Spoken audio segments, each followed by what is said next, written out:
Did They pay say 200. 200,000? Yeah, I think they just wanted the money for themselves. Viral bule wanita kena begal di Bali. Pas buat laporan ke polisi malah bayar Rp200.000. Tengah ramai detik-detik video yang menarasikan momen saat seorang turis wanita diduga diminta membayar uang Rp200.000 saat membuat laporan ke kantor polisi. Hal itu kini ramai usai diunggah di sosial media, salah satunya akun Instagram @medsosrame pada Senin, 20 Januari 2025. Ketemu turis Kolombia YG kena begal di Bali, handphonenya hilang, minta diantar ke kantor polisi untuk buat laporan pencurian. Laporannya mau dibawa pulang untuk klaim asuransi, tapi apakah kalau kita laporan ada biaya Rp200.000? Tolong pencerahan bagi YG, pengalaman dan mengerti, tulis keterangan pada unggahan. Pada unggahan, terlihat perekam video menyorot momen saat ia mengantar seorang turis wanita asal Kolombia ke kantor polisi di Bali. Si turis wanita mengaku jika handphonenya dicuri sehari sebelum ia membuat laporan ke kantor polisi.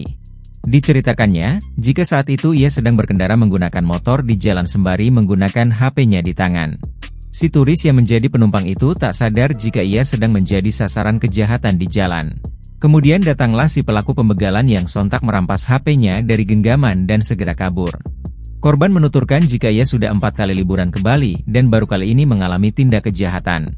Usai ditelusuri, unggahan pertama kali dibagikan oleh akun TikTok @BaliBackseat pada Minggu, 19 Januari 2025.